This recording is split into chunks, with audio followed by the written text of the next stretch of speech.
Hi everyone, this is Sherry Clark, and welcome to Courage to Be Seen. This show's for anyone who longs to take charge of their life, to create more success, accomplish their dreams, and to live in inspiring ways to be powerfully visible and visibly powerful. I will be sharing stories with you from my own career and experiences, from leading engineering teams for the last 20 years, and also from interactions I have been blessed to have with people I've met from around the world.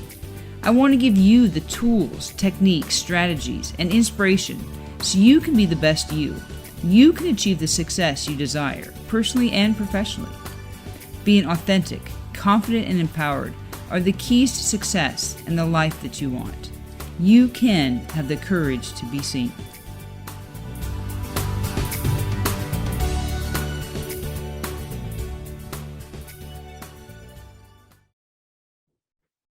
Hi, I'm Sherry Clark, and welcome to Courage to Be Seen, the show that focuses on helping you achieve the success that you desire. I'll share with you tools and techniques, stories and strategies, so you can have more courage in your life, be more authentic, be more confident, and more empowered. These are the keys to having the success that you've always dreamed of. My question for you today is, are you a perfectionist? Now, your answer, might be trying to outsmart me and say, no, Sherry, I know you can't be perfect. There's no such thing as a perfectionist. However, deep down, you see yourself as not good enough. So while you might intellectually try to say that you're not being a perfectionist because you know that you really can't, maybe your actions aren't showing that. So let me ask you a few other questions. Are you overly concerned with what people think? Do the opinions of others drive your decisions, your choices, or behaviors? So while we know that maybe you can't be perfect, for some reason we still strive to be perfect. So intellectually, you were saying, no such thing as being perfectionist. But when we look at our behaviors, we look at our actions, we look at the choices that we make, you're sure striving to be perfect. At least we want to be viewed as being perfect. You've probably caught me saying, especially before, and I know I've talked about it on this show, that I am like a recovering perfectionist. The fact that I even perfected being a perfectionist. I tried to do everything, be the best at everything growing up. I wanted the best grades. I wanted to be top in the class. I wanted every reward. I really never wanted to fail. But the reality is, when you're trying to be perfect, that is the fastest way to fail. You can't be perfect. And we still are always trying to do it. But so why do we do it? Why, when we know, we're smart enough to realize you can't be perfect, and we still continually are striving at it, even if you think that, oh, I've broken that habit. Nope, I'm no longer a perfectionist. At some time later, you find out, whoa, I'm acting like a perfectionist once again. Maybe there's some areas in your life that you've come to realize that, okay, I can handle a little bit of mistakes in one area, but there's another area that you just don't want. No way. You still have those old habits. There's a few reasons for that. One, we like to feel safe. We want to be protected, right? So when you're being perfect, it is like building this security blanket around you. You get that feeling of protected. We want to be liked. We want to be included. We have this deep sense inside us that we want to belong. And many times we feel like if people see our flaws, if people don't like our choices, they see us make mistakes, maybe we'll be excluded. And no one wants that. No one wants to feel excluded if they don't belong. So the safer thing to do is strive to be perfect. Sometimes it's just as simple as we're worried about the judgment of others. So we, in advance, are trying to figure out what are their opinions? What are their beliefs? How will they view you? And then take action to make decisions. So that way we aren't judged poorly or looked down upon. We want to be loved. We want to belong. We want to be a sense of community. And while we can't control everything that goes on in the world, there's all kinds of stuff just completely out of our control.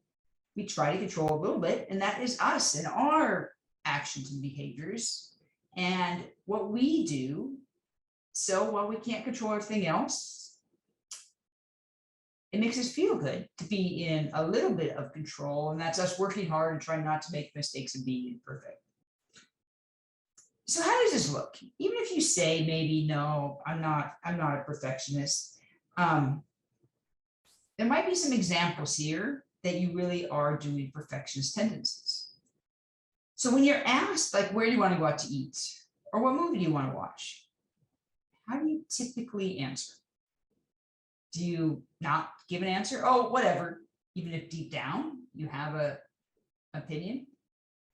You want to go for Italian, but you don't think anyone else wants Italian food, so you're not going to say it. There's a movie you would love to watch, but you're afraid people might not like the same movie as you, so you're not even going to suggest it. Maybe you don't speak up and ask a question or provide an answer in a group. Because one, you don't want to be wrong. If you provide an answer and it's not the right one, then you'll be judged. Or you don't want people to say, I can't believe that she didn't know that. Why did she ask that kind of question? We like self-filter our responses because we're afraid what other people might say and think. Maybe you're scared to try new things because you're probably going to fail or not do as good a job as you want that first time. And if you're not even having the courage to try something new because of what people might say. Or when you do try it, you have to make sure everyone already knows. Nope, they all know, hey, this is my absolute first time. I'm going to be no good at this. You're already telling people that there's no way you could be successful. Making sure you set those expectations so in case there is some failure, it's okay. How about, do you put in too many hours on a project, trying to cover everything, make sure everything's absolutely perfect? But the reality is the expectation was it would take half the time. And not that you were slow, you just kept doing things and just going over things over and over again, just to make sure you absolutely didn't want anything to be done. Another thing that people might do when they're being a perfectionist is not reach out and ask opinion of others. Run by the draft. Hey, here's some ideas, some things I was thinking about. What's your opinion? Let people kind of guide the final result ahead of time. Perfectionists work it all through. They don't want anyone to see it till it's absolutely perfect and they're comfortable with it. Because they don't want someone to judge like the making of the work in process, like the making of the sausage. Nope, you only can see the final product. How about you ask for help? That's a very simple one. Like sometimes it's just hard, and it could be at work or it could be at home. Maybe you need some help. It could be help at work. You have a question. It could be you need help at home. Maybe you have just too much to do and you need to bring in someone to help clean your house. Maybe it could be help as in terms of a therapist, a doctor, a friend. We just don't ask. And one last thing I'll just give you to think about on if you're being a perfectionist. Do you invite people over to your house? Or do you resist that? Because you're afraid that they might think your house is too messy. It's not clean. I can't have people over. It's too small. It's not decorated good enough.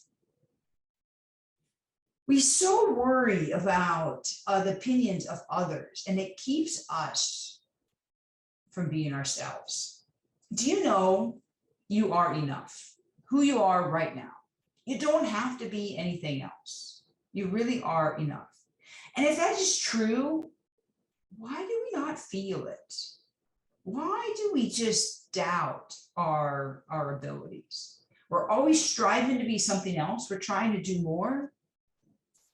This isn't healthy. You cannot be truly happy. You cannot experience joy without just being you. And that's what we want in life. And if you're always striving to be perfect, it has a ton of horrible potential outcomes. It results in more stress. It can result in high blood pressure. It can result in heart attacks and strokes. You can be sick more often, definitely unhappy. So we don't want that. I want you to know you are enough right now. And today we're going to talk about ways and things that you can do to live a more authentic life. Not a pretend perfectionist life, not striving to be something that's completely impossible. I want you to be you. I want you to be happy to be you. And that does not mean you're settling. That does not mean you can't set goals and objectives and work hard and accomplish more. If that's you, I want you to do that. But along the way, you have to know that sometimes maybe you're not going to be perfect along the way, and that's okay. There was a great quote I heard on Mother's Day. It was, "There's no way to be a perfect mother. However, there are a million ways to be a good one." You could change this quote from Mother's Day to anything in the world, right? Maybe you want to be VP of technology, and there's no way to be a perfect VP of technology. But there are a million ways that you can do good work. And that's what you want to focus on. That's what we want to talk about today. I want you to be authentic. And I think this is very important, especially in this day of social media. You can go on Instagram and there are a ton of completely unauthentic pictures on Instagram. I don't even know how to do all those filters, I have to admit, but I've read some of the articles and looked at some of the things, and it is amazing what a regular picture looks like, and then a posed picture and post-filtered, touched up, manipulated picture that then gets put on Instagram. Everything from the sun to the clouds to the clothes, etc. It's crazy what technology allows us to do. However, if we set at the bar that we try to be the life that we live, it is not authentic. We have so many people in this world striving to live unauthentic lives, trying to match what they see around them on social media. And that's not what we want to do today. What we want to be is authentic. You know, previously, kind of, maybe if we look back, and it's not even that many years, maybe like 5 years ago, if you said, oh, talk about being authentic, the example that you might have brought up was politicians, because politicians are always being accused of not being authentic. But that's not the authenticity that we want to talk about. We want to talk about this authenticity of you being you, kind of deep down in your heart, being yourself, not trying to be perfect, being comfortable knowing that you're enough just how you are. One of my favorite Brene Brown quotes is, authenticity is a collection of choices that we have to make every day. It's about the choice to show up and be real, the choice to be honest, the choice to let ourselves be seen. There's so much power in that. Let yourself be seen. Courage to be seen. That's really kind of the whole idea of this show, that we can't pretend we're something else. We can't be fake. So I really want to talk about you being you, your heart and your soul. Are you being authentic with yourself? Authentic is defined as, genuine, based on facts, accurate, reliable. Maybe this isn't the best definition of how you want to describe yourself, because you want to be a lot more than just this. But I think you would want to be described in this way. You want people to know they can count on you, that you're genuine, that you're reliable, that what you say is something that they can count on. Because authenticity is the key to trust. Not only do you want others to trust you, one of the reasons I think, through all the research that I've done, why we don't feel like we're enough. We feel we can't trust ourselves. So as much as I want you to be authentic for others, I want you to be authentic at work. I want you to be authentic for your family. I want you to be authentic for your friends. Most important, I want you to be authentic for you. I want you to know that you can trust yourself. You can trust yourself to be who you are. You can display that your choices, your decisions, your actions are in alignment with you, with your own authenticity. It's the key to trust. And if you can't trust yourself, you will never feel like you are enough. So we're going to strive to have the courage to truly be seen. We're going to strive to make the decisions so you can be authentic. Unfortunately, about 3/4 of girls feel that they have to work hard to meet someone else's expectation. That's not a way to live a happy life. You need to figure out what you want and what you want to accomplish. And that's how you need to make the decisions. So, well, I will say I'm a recovering perfectionist. And unfortunately, as much as I'd like to say I've shut that door, I put that in the closet and it doesn't come out anymore, it still does at times. At least now I can recognize it.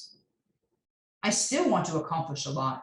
I'm going to still set high goals and objectives. I'm going to strive to be the best Sherry Clark I can be. But I'm okay that sometimes I do make mistakes. I can let myself be vulnerable. Sometimes I don't like it and it hurts and it's painful, but it's a work in progress. We make some progress, but I'm here to tell you, I'm not perfect, but I still have to work on not even trying to be perfect. But we are getting better a little bit each day. In addition to not being perfect, and you also can be probably playing too small.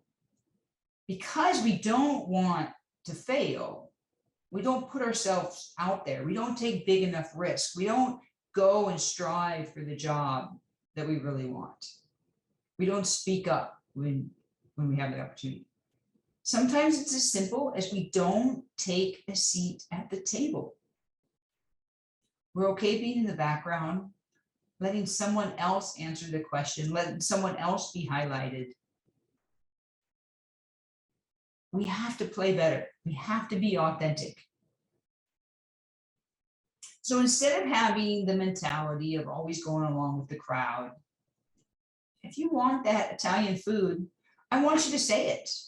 I want you to be confident that, hey, you know what? You might not even as a whole go decide to eat Italian.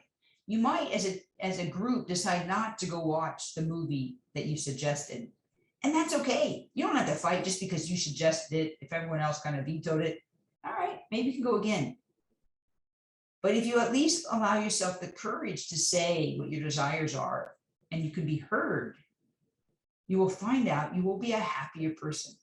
So I want to take some time and give you some steps that you can be more authentic, because it really does require a measure of vulnerability. You have to be willing to put yourself out there and know it's a work in progress. You're not going to do this in one piece. You're not going to just suddenly say, oh, I'm no longer a perfectionist like me.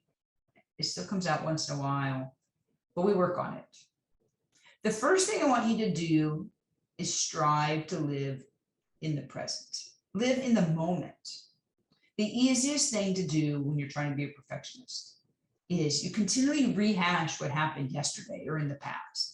In the meeting, after you get done, did I say the right thing? Did I do the right thing? Oh, and it's over and over and over again. You replay the conversation and how it went and how you could have said something different. Now, I'm not saying don't learn from the past. It's good to do that, maybe document what you want to do differently next time, learn from it, close the chapter, move on.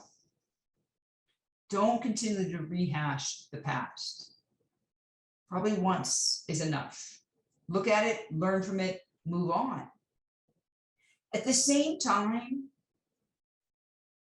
don't overly focus on the future. You don't know what's going to happen. So you can't plan for absolutely every situation, every single question. Now, if you're going to give a talk, do you prepare? Absolutely. Do you want to think of what questions people might ask in advance? Absolutely.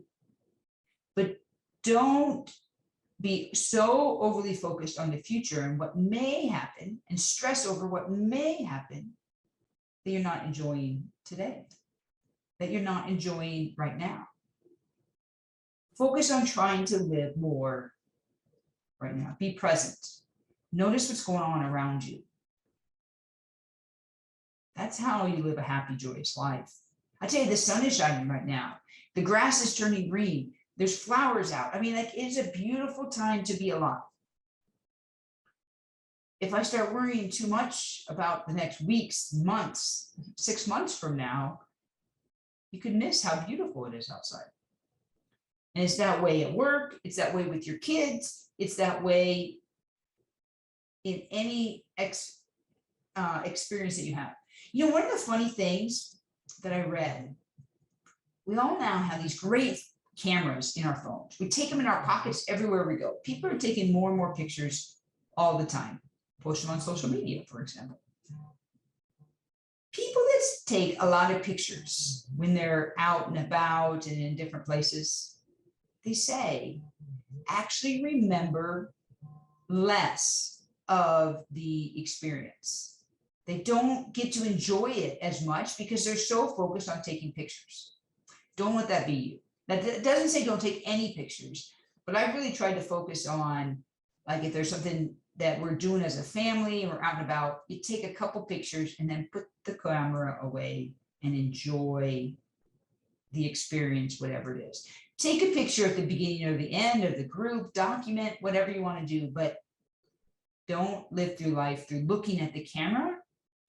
Live life through living life. The second thing I want you to do when you're trying to be more authentic is know it's okay to apologize. You know, when you make a mistake, it's okay, admit it. At the same time, don't focus on apologizing when you haven't made a mistake. Sometimes we apologize in advance and just say, I'm sorry, when there's really nothing to be sorry about. Notice the difference. Apologize when needed, admit the mistake. But don't apologize just to apologize because you're like preparing them that you might mess up in advance. That's what we don't want. The next thing is I want you to practice acknowledging that you probably have mistakes. I want you to journal. Now, you don't have to share it. That's one of the great things about journaling. In fact, you can write it down and you can rip it up, burn it, throw in the trash, whatever you want. Like, you do not have to share this. However, part of this being authentic we talked about is I want you to be authentic with yourself.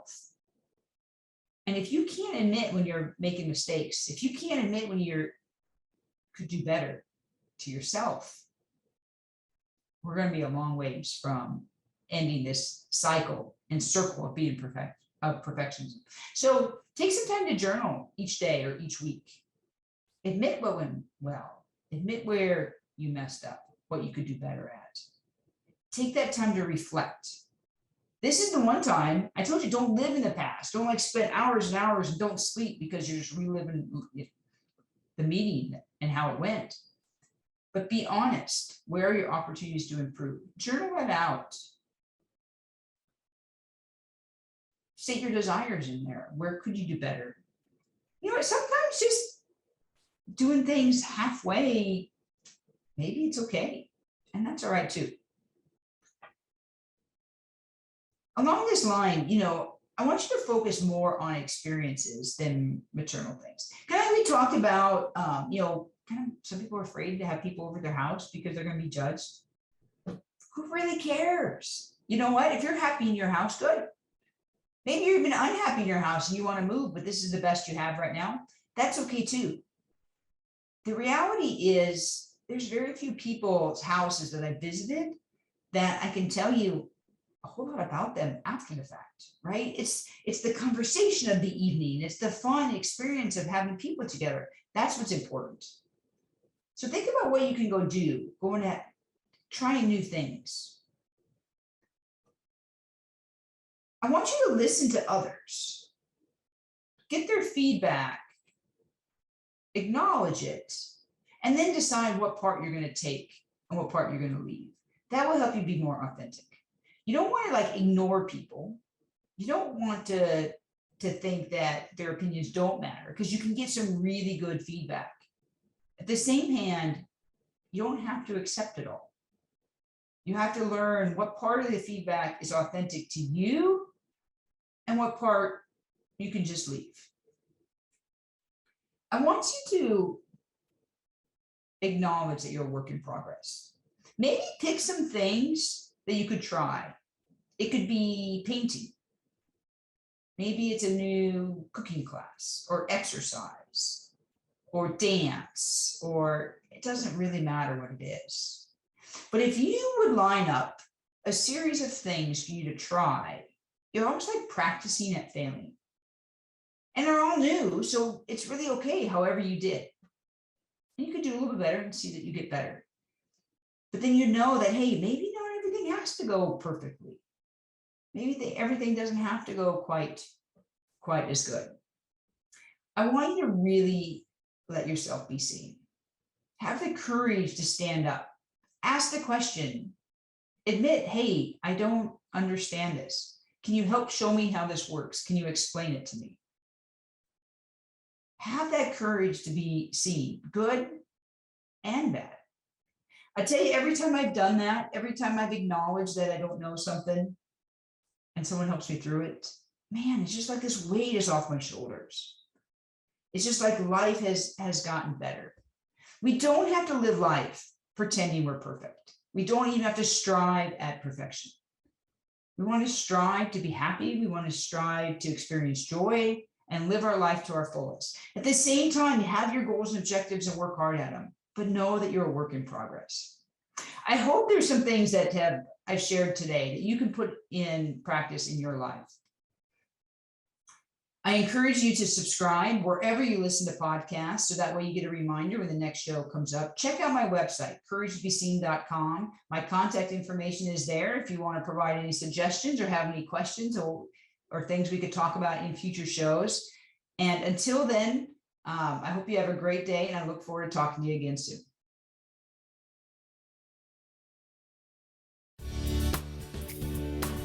Thanks so much for joining me today. I hope you've been inspired to take action on at least one thing starting today. To learn more, check out couragetobeseen.com. There you'll find my blog and additional resources, including you can download a copy of 10 Ways to Live a More Courageous Life. Thanks again for listening, and make sure you tune in next time to learn additional ways to have the courage to be seen in your own life.